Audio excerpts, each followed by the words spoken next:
드디어 오늘 룻기 강해를 마지막 시간 이제 보내고 있습니다. 우리가 9번에 걸쳐서 룻기서를 살펴보고 있는데요. 여러분, 룻기를 보면서 어떤 경험을 하고 계십니까? 이 텅 빈 한 여인 인생을 하나님께서 어떻게 채워가시는지 보면서 어쩌면 우리가 하나님의 헤세드, 하나님의 사랑, 또 하나님의 은혜를 다시 한번 묵상하며 경험하게 되어지는 것 같습니다. 결코 하나님께서는 그가 택하신 민족, 또 그가 택하신 사람, 또 그가 하나님 날개 아래 들어온 그 사람들을 절대 혼자 두지 아니하시고 하나님 날개 아래 있는 그 사람들을 끝까지 품고 가시는 그 하나님, 그 귀한 하나님의 열심을 보면서 주님 안에 있는 그 풍성함을 우리가 보게 되어집니다. 오늘날 어쩌면 이 시대에 살아가는 여러분들에게 이 귀한 말씀이 큰 위로가 되고 힘이 되면서 소망을 품게 되는 그런 귀한 시간들이 되기를 기도하며 축복합니다. 우리는 4장을 시작하면서 큰 위기를 보았습니다. 그것은 다름 아닌 보아스보다 기업 물을 자가 있었고 그 기업 물을 자가 기업을 물게 된다면 지금까지 해왔던 모든 것이 물거품이 될 수 있는 상황을 우리가 함께 살펴보았지요. 기업을 물은다는 것은 우리가 살펴본 것처럼 그 중심에는 긍휼이 있습니다. 특히 기업을 물은다라고 했을 때는 많은 손해가 있고 희생과 수고가 있어야만 합니다.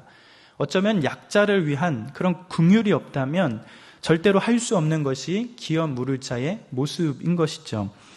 그런데 우선적으로 기업을 물어야 하는 그런 자가 이런 희생과 수고를 감당하지 못하겠다라고 말하면서 포기하게 되어지지요.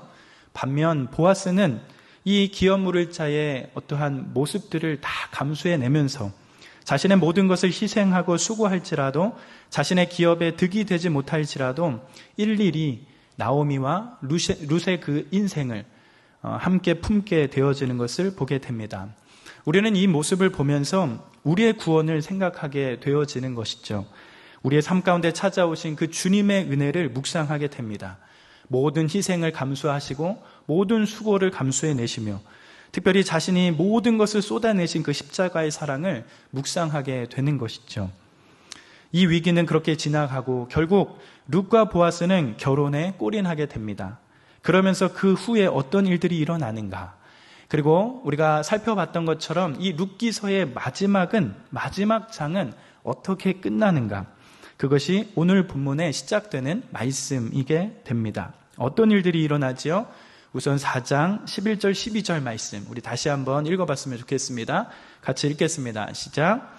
성문에 있는 모든 백성과 장로들이 이르되 우리가 증인이 되나니 여호와께서 내 집에 들어가는 여인으로 이스라엘 집을 세운 라헬과 레아 두 사람과 같게 하시고 내가 에브라에서 유력하고 베들레헴에서 유명하게 하시기를 원하며 여호와께서 이 젊은 여자로 말미암아 내게 상속자를 주사 내 집이 다말이 유다에게 낳아준 베레스의 집과 같게 하시기를 원하느라 하니라. 여러분, 지금 어떤 일들이 일어나고 있습니까? 룻깃을 맞춰가면서 룻기의 마지막 부분들은 어떤 일들이 일어나지요? 지금 보아스와 함께 성문, 즉 광장 중심에 모여있던 장로들과 백성들이 지금 어떻게 하고 있습니까? 보아스가 나오미를 룻을 품겠다고 선언한 것을 보면서 다 같이 함께 즐거워하고 있습니다. 그리고 자신들이 증인이 되어주겠다라고 그렇게 선포하며 밝히고 있지요. 그리고 그뿐만 아니라 연이어 3가지 축복을 쏟아내고 있습니다. 무엇을 위해서 축복하지요? 첫째는 이 말씀에 의하면 보아스가 결혼하게 될 이방 여인 룻이 이스라엘 민족의 어머니가 된 라헬과 레와와 같이 존귀한 어머니가 되기를 축복하고 있습니다. 그리고 두 번째, 보아스가 에브랏 또 베들레헴에서 더 유력하고 유명한 자가 되기를 빌고 있습니다. 그리고 마지막 어떻게 축복하죠? 보아스와 룻 사이에 상속자가 태어나서 유다의 끊어졌던 가문이 다말이 낳은 베레스를 통하여 다시 이어질 수 있었던 것처럼 이 엘리멜렉의 가문이 이어지기를 축복하고 있습니다. 이와 같은 축복은 엘리멜렉 집안에 대한 기업 무르는 것을 충실했던 룻과 보아스, 그리고 그 결과로 회복될 엘리멜렉 가문에 대한 그런 축복이 되었다라는 것이죠. 이렇게 4장의 마지막 부분에 시작하는 이 부분부터 시작해서 어쩌면 많은 것들이 무너지고 텅 빈 많은 것들이 회복될 것임을 지금 선포하면서 보이고 있다라는 사실입니다. 어쩌면 우리가 1장에서 살펴봤던 것처럼, 여러분 1장에서는 어떤 이야기들이 나오죠? 음울한 분위기, 흉년이라든가 이주라든가 뭔가 죽음이라든가 헤어짐, 고독, 소외라는 이 어두운 이야기들이 1장에서 수없이 쏟아내고 있지만 그것을 다 날려버리는 그러한 분위기를 지금 룻기서 마지막 장에서는 쏟아내고 있다라는 것이죠.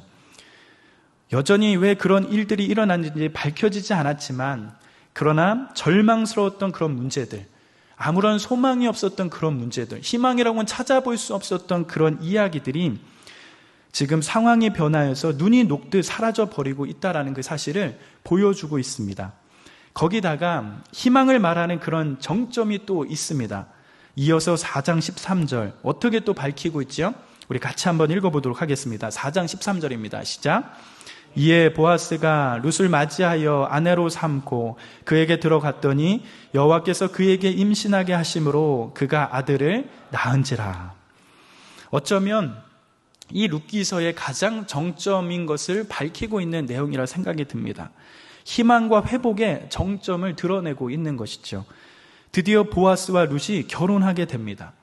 어쩌면 만날 수 없는 사람들, 그리고 도무지 이해가 안 되는 수많은 시간들, 그리고 모든 것을 감수하고 다 받아냈던 한 사람, 결국에는 우리가 룻의 결론을 잘 아는 것처럼 보아스와 룻이 결혼을 합니다.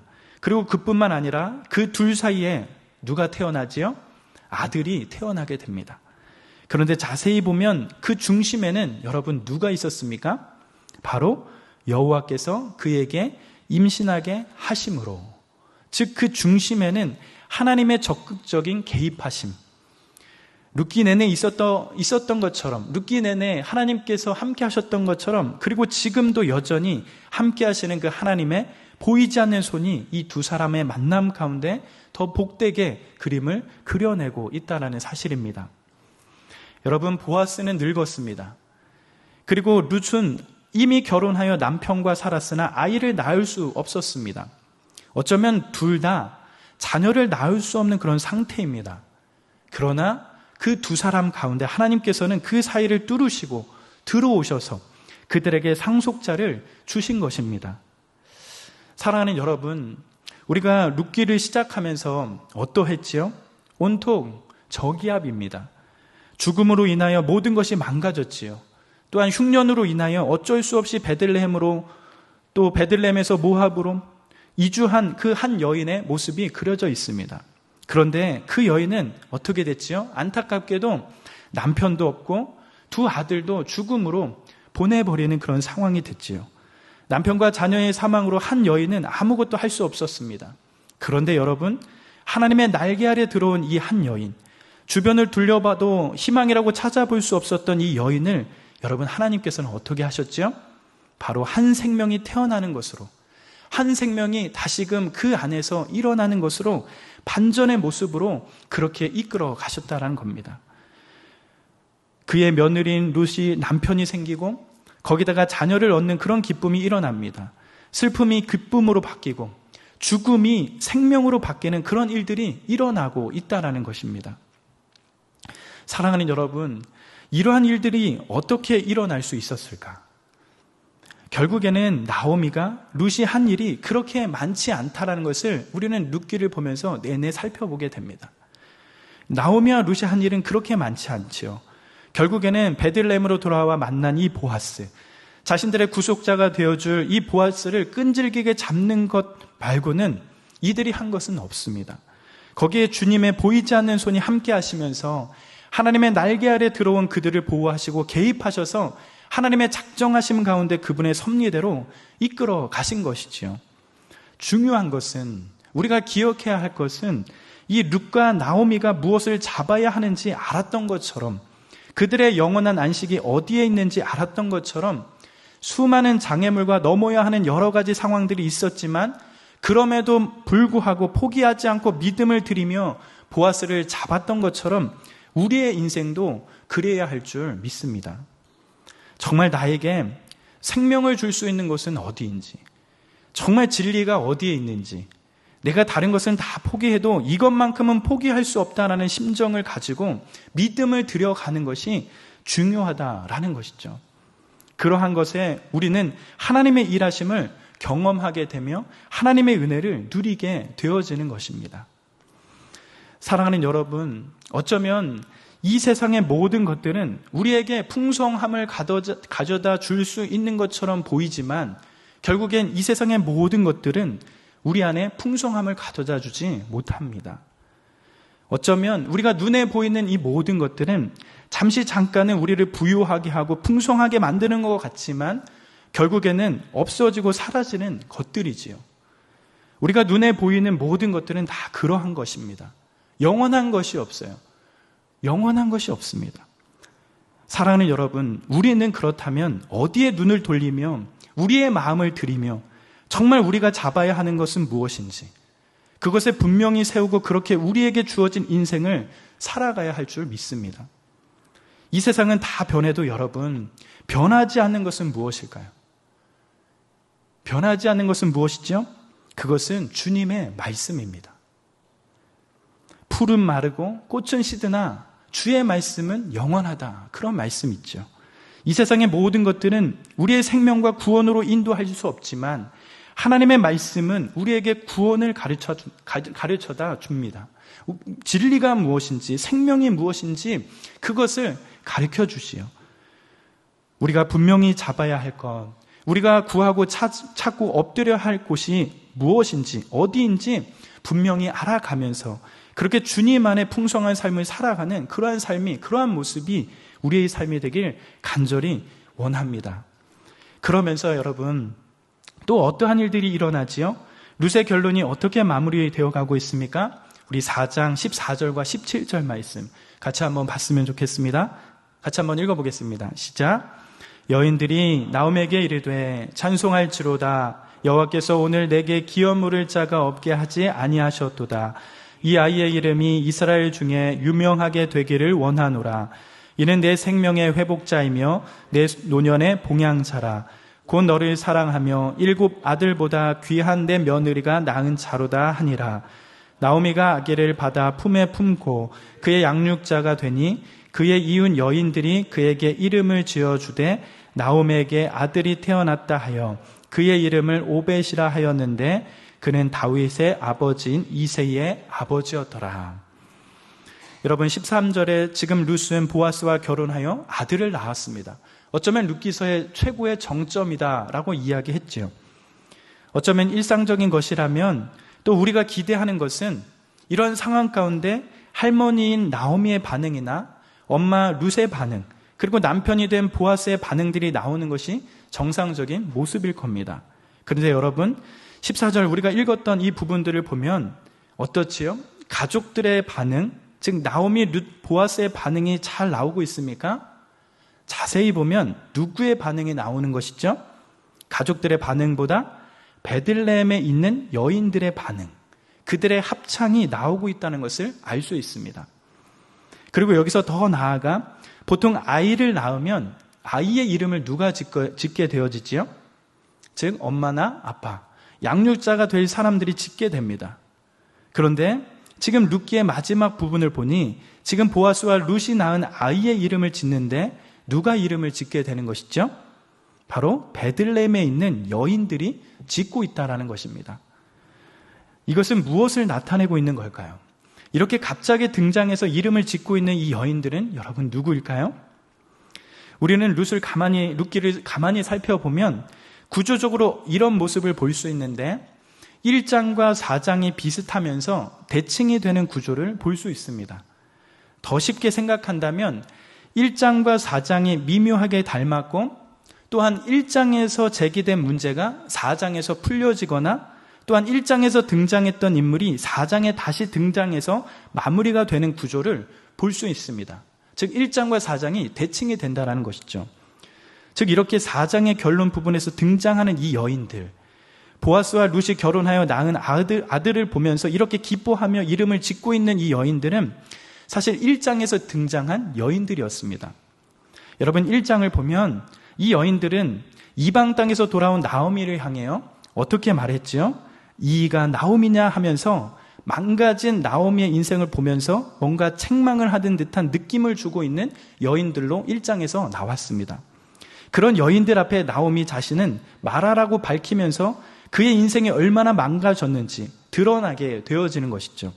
이렇게 나오미를 죄인처럼 취급하면서 망가진 그의 인생을 나무라던 그 여인들이 지금 어떻게 하고 있는 것입니까?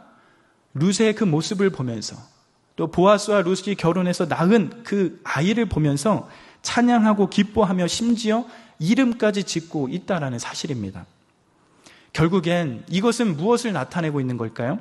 모든 것이 황폐해졌던 베들레헴, 그곳에도 회복이 일어나고 있다라는 것, 하나님의 임재와 영광이 이 땅에 가득해 가고 있다라는 그 사실을 알 수 있게 됩니다. 나오미와 룻이 보아스를 만나 그들만 생명을 얻고 풍성해진 것이 아니라 생명의 떡으로 풍성해진 그곳, 그 공동체가 다시금 생명으로 풍성해져 갔다는 것을 알 수 있게 되는 것이죠. 그리고 여러분, 또 하나 특이한 점이 있는데 우리가 읽었던 4장 16절을 보면 여러분, 지금 양육자가 누가 되고 있죠?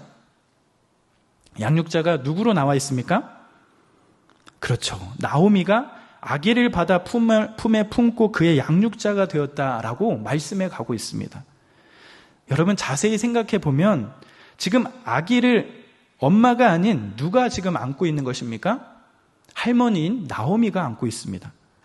그리고 그 아기를 안고 있는 나오미에게 베들레헴 여인들이 아이의 이름을 지어주고 있는데 그 지어지는 이름, 오벳이라는 이름, 즉 섬기는 자라는 의미를 가지고 있는 그 오벳이라는 이름을 짓게 되어지는 것이지요.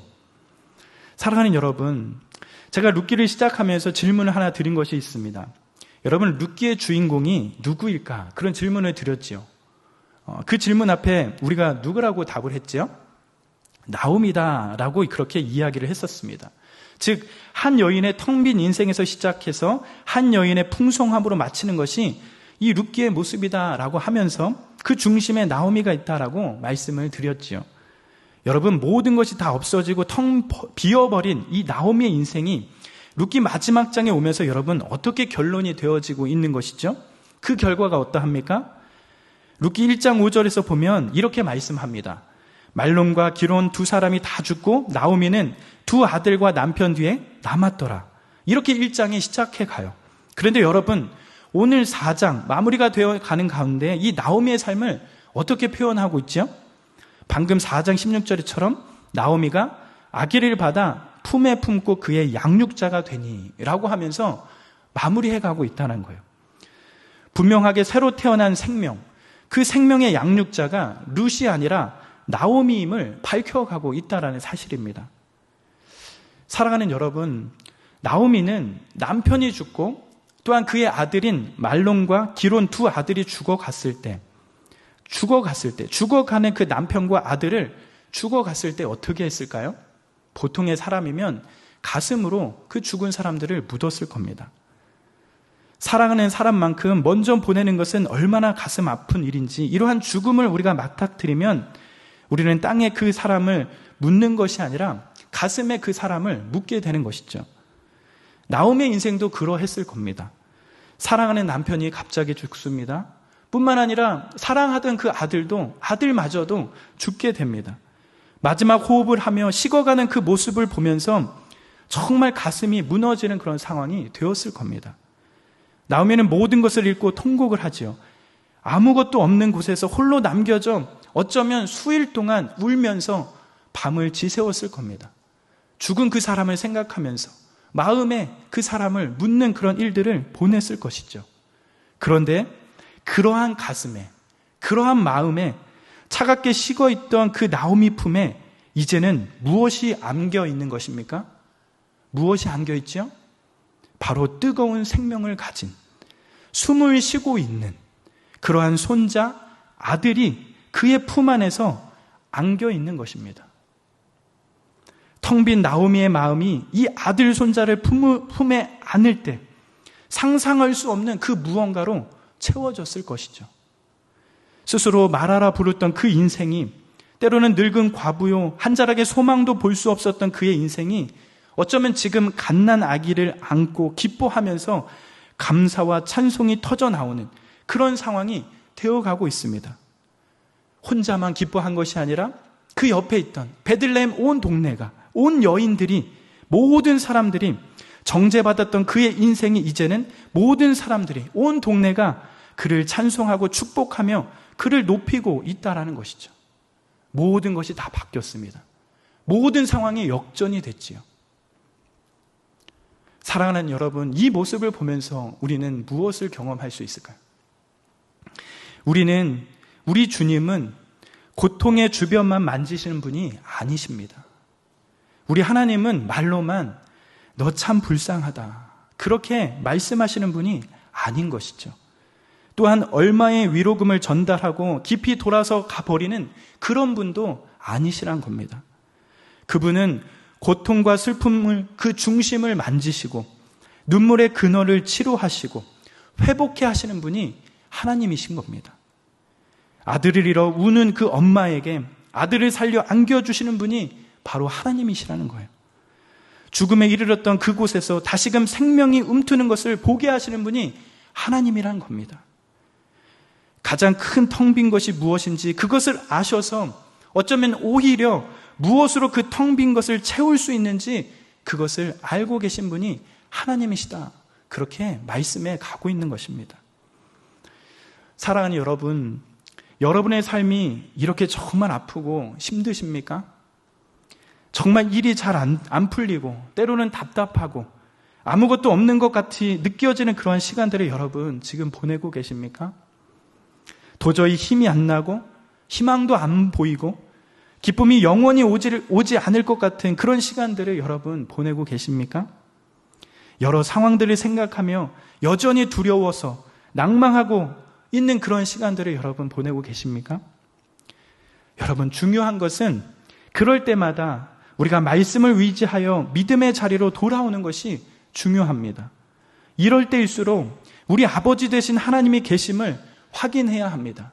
여전히 답답하고 어둠이 가득하고 앞이 보이지 않는 그 안개와 같은 그 인생을 걸어가는 그 순간에 중요한 것은 여전히 우리 하나님이 나의 아버지 되신다, 그것을 확인해야 하는 것이죠.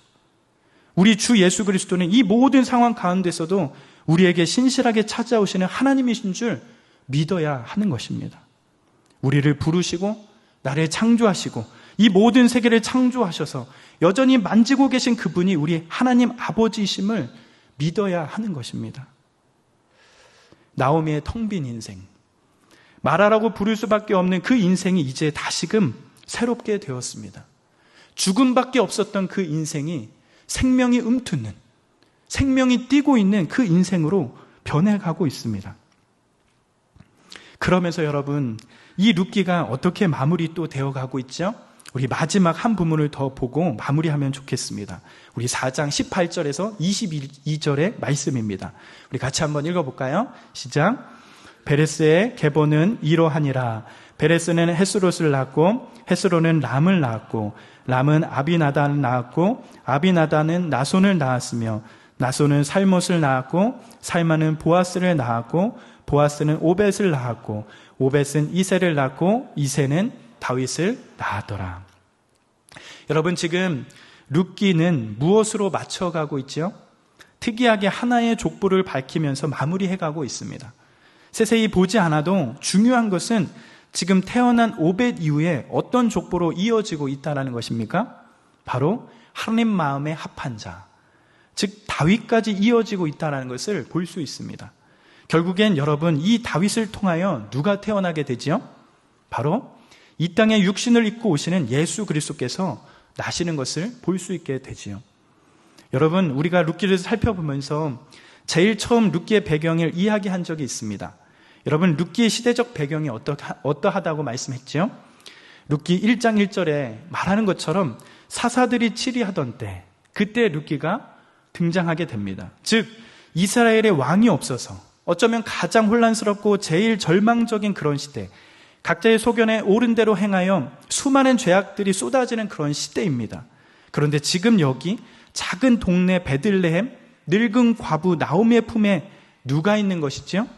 바로 이 시대를 살려낼 그 생명의 씨앗이 안겨 있다라는 것입니다. 여러분, 나오미의 인생을 생각해 보십시오. 모압으로 이주하여 남편을 잃고 두 아들도 잃었습니다. 다시 베들레헴으로 돌아와 며느리와 함께 삶을 살아갑니다. 그런데 여전히 끼니를 해결해야 하는 그런 인생입니다. 보리를 주어야만 살 수 있는 그런 인생입니다. 결국엔 며느리 룻을 통하여 기업 물을 자를 찾게 되고 결혼합니다.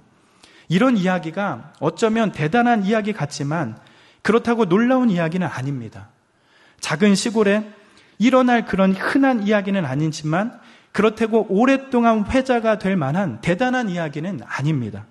그런데 여러분, 이 이야기가 이스라엘의 혼란을 끝낼 위대한 왕과 연결되어 있다는 것입니다. 더 길게는 이 작은 이야기가 세상을 죄로부터 건져낼 위대한 왕, 예수 그리스도의 이야기와 연결되어 있다는 것입니다. 또한 룻기는 작은 마을에서 일어난 소소한 사랑과 헌신에 대한 이야기입니다. 룻을 향한 어머니 집으로 돌아가서 제가 하라는 말에 시어머니 나오미의 헤세드가 있었습니다. 또한 어머니와 죽어도 함께 하겠다는 며느리 룻의 헤세드가 있었죠. 또한 룻의 헤세드를 보아온 이 보아스의 헤세드가 있었습니다. 또한 기업 물을 자가 당당하게 나아가 기업 물을 것을 요구하는 말씀에 룻의 헌신이 있었고, 자신의 손해가 큼에도 불구하고 그 모든 손해를 감수하겠다고 하는 보아스의 헌신이 있었습니다. 어쩌면 하나같이 조그마한 이야기들입니다. 성경에 여러 곳에서 등장했던 것처럼 영웅도 없었고 엄청난 전투도 없었고 입이 벌어질 만한 그런 기적도 없었습니다. 그저 조그마한 사랑과 헌신들의 내용들입니다. 그런데 여러분, 그러한 이야기 가운데 그 이야기의 결말이 어떻게 끝나는 것이죠? 어쩌면 실제로 크고 놀랍고 위대한 하나님 나라를 세우는 그 구속사의 기초로 끝나고 있다라는 사실인 거죠. 그러기에 여러분, 어쩌면 우리의 작은 헌신, 우리의 작은 수고, 사랑, 이런 것들이 얼마나 놀라운 열매들을 맺게 하실지 보게 되어지는 겁니다. 때로는 우리의 연약한 헌신, 때로는 연약한 수고, 사랑일지라도 하나님은 모든 것을 다 보고 계시며 우리의 삶 가운데 의미 없는 것이 하나도 없다는 것을 알게 되는 것이에요. 그러게 때로는 보잘것없는 삶 같지만, 때로는 소소한 일상이고 늘 반복되는 삶일 수 있어도 우리의 모든 일상이 주님을 노래하는 일상이 될 수 있음을 보게 되어지는 겁니다. 더불어 우리의 작은 삶과 작은 노력들이 영원하신 하나님 나라와 연결되어 있음을 확인하게 되어지는 것이에요. 우리가 가정에서, 때로는 우리의 학교에서, 때로는 우리의 직장에서, 또 내가 만나는 사람들과 관계 속에서 여러 가지 우리에게 주어진 삶을 살아가면서 이 모두한 소소한 그 일상들 가운데 그것이 비록 작게 보일지라도, 그것이 비록 작게 느껴질지라도 분명한 것은 이 소소한 일상들을 통해서, 이 작은 어떠한 일들을 통해서 하나님 나라를 세우는 귀한 일들로 만들어 가신다는 그 사실을 우리는 이 말씀을 통해서 볼 수 있는 것입니다. 평범한 일상들을 통해서 우리 하나님께서는 사용하신다라고 그렇게 볼 수 있는 그러한 도전을 받게 되어집니다. 우리가 이런 것을 확인하면서 우리 인생 가운데 찾아오신 그 주님으로 인하여 우리에게 주어진 일상을 정말 주님과 함께 거룩하게 살아내는 것, 또한 믿음과 삶을 살아내는 그러한 실력이 우리 가운데 풍성하게 될 수 있기를 간절히 기도합니다. 여러분, 힘들고 버겁고 때로는 반복되는 그런 삶이지만, 그러나 그러한 삶에 우리 주님께서 여전히 함께 하심을 믿고 바라며 우리의 삶을 살아내는 그러한 귀한 일들이 우리의 삶 가운데 일어나기를 간절히 기도하며 축복합니다. 텅 빈 인생, 또한 아무도 알아주지 않는 그런 인생이었지만 하나님은 그 인생을 들어 사용하셔서 구속사적인 그 귀한 일에 그들의 인생을 사용하셨습니다. 그것을 확인하면서 우리에게 주어진 이 삶을 정말 부단하게, 정말 명예스럽게 살아내는 그런 일들이 우리의 삶 가운데 더욱더 많이 일어났으면 좋겠습니다. 우리는 룻기의 이 강해를 통해서, 또 9번의 이 시간들을 통해서 우리가 룻기서의 말씀을 살펴보았습니다. 텅 빈 한 여인이 결국엔 어떠한 삶이 되었는지 오늘 마지막 말씀을 보면서 함께 살펴봤습니다. 우리 하나님은 하나님 안에 들어온 어떤 사람들을 그냥 두시지 않는 분이십니다. 결국엔 끝까지 그 한 사람을 인도하셔서 안식의 길로, 영원한 평화의 길로 인도하시는 분이 바로 하나님이심을 보게 되어집니다. 끝까지 그를 붙들고 가시며 품고 가시며 인도해 가시며 더욱 하나님의 귀한 섭리 가운데 은혜를 베풀어 가시는 분이심을 우리는 확인하게 되어집니다. 우리는 룻기 4장을 마무리해 가면서 이 말씀 가운데 나타나신 그 하나님의 깊이 있는 은혜를 기억하면서 우리의 삶의 소망으로 오신 그 주님을 묵상하고 그려가면서 더욱 주님을 믿는 그 자녀된 귀한 풍성함과 영광스러움을 매일의 삶 가운데 가득 누려가시는 저와 우리 형제 자매들의 삶이 되길 기도하며 축복합니다. 여러분, 하나님은 사랑이십니다. 하나님은 포기가 없는 분이십니다. 그 하나님을 믿어가며 더욱더 영광스럽게 우리에게 주어진 삶을 걸어가시는 그런 복된 삶이 저와 여러분의 삶이 되시길 간절히 기도하며 축복합니다.